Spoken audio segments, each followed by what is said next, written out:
Hello friends, welcome to my channel with a new video. তো সকালবেলা উঠে আমি দুটো ঘর গুছিয়ে নিয়েছি, তারপরে মেয়ে আর আমি ফ্রেশ হয়ে নিয়েছি। আজকে সকালে রান্না করার কোনো চাপ নেই, কারণ আজকে সুজয় বাড়িতে নেই। তো তারপরে আমরা দুজনে একটু দুধ কর্নফ্লেক্স খেয়ে নেব। তো খাওয়ার পরে ঘরের কাজবাজ সারার পরে আমি দুপুরে রান্নায় চলে গেছি। ভাত আর খারগোল পাতাটা সেদ্ধ বসিয়ে দিয়েছি, তারপর সবজিটা ধুয়ে আমি স্নানে চলে গেছি। আর বাদ বাকি আজকের রান্নাটা মা সেরে নিয়েছে। তো আজকে বেশি কিছু রান্না হয়নি। আজকে হয়েছিল খারগোল পাতা বাটা, মাছের ডিমের বড়া আর পটল আলু ভাজা, আর তার সঙ্গে ছিল শসা, পেঁয়াজ, লেবু। তো তারপরে সন্ধ্যাবেলায় আমি একটু লাইভ করার পরে ঘরটর ঝাড় দিয়ে নিচ্ছিলাম। তো ঘর ঝাড় দিয়ে নেওয়ার পরে সন্ধ্যা দেবো, আর তারপরে আমার একটু ভীষণ আইসক্রিম খেতে ইচ্ছে করছিল, তাই আমি নিচে চলে গেছি। তো এখান থেকে দুটো আইসক্রিম নিয়ে ঘরে চলে গেছি।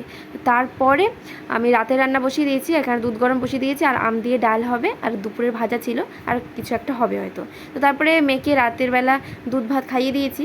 তো মেয়েকে খাওয়ানোর পরে আমরা সবাই খেয়ে নিয়েছি, এবার সবার খাওয়া হয়ে গেছে। তারপরে আমি ঘুমানোর আগে এক গ্লাস দুধ খেয়ে ভিডিওটা শেষ করছি। টাটা।